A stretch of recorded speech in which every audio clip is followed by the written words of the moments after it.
Hey, what's up guys, this is Sky495 here, bringing to you my thoughts on the OtterBox Defender case for the iPod Touch 4G.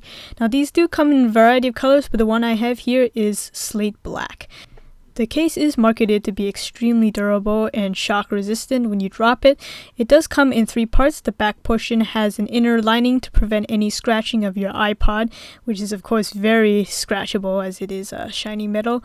It even comes with a little plastic film over the Apple logo so you can still see it but still not scratch it. And then it also comes with the front plate, which is also made out of the same polycarbonate material, and it has a built-in screen protector, which is okay, but honestly, it's possible that you can just pop out that screen protector, install your own, and then this case would still fit. And then finally, the outer shell is a silicone material, very flexible, and it's grippy on the sides. It has this pebble textured finish, so it has better grip.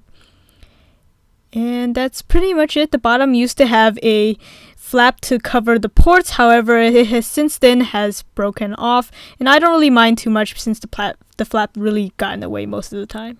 So now the assembly process is really simple. You first put it in the back plate and then snap on the front plate.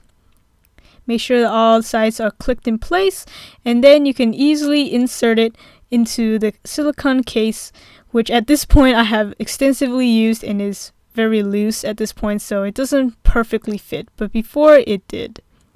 Then to remove the case is really simple as well. It's much better than the previous OtterBox cases. So all you have to do is again remove the silicone cover, and then on the sides there are 7 of these indent places where you have to insert your fingernail in and kind of pop down on it, and you hear a little resounding click each time.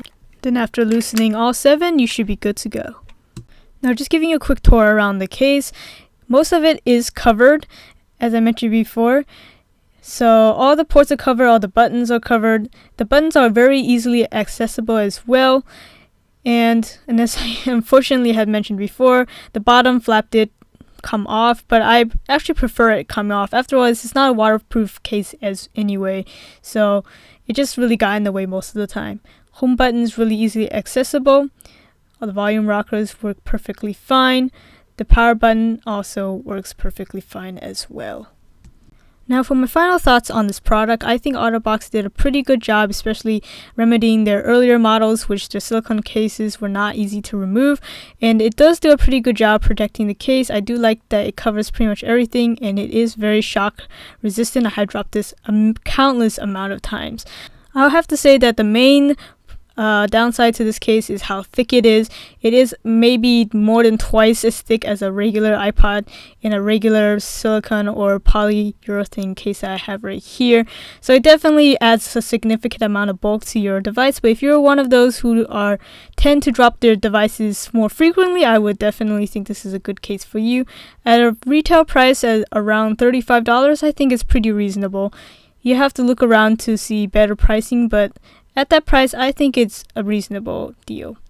So that'll do it for me for this review. I hope you found it helpful. If you did, please give it a like, subscribe for more videos like this, and thank you for watching.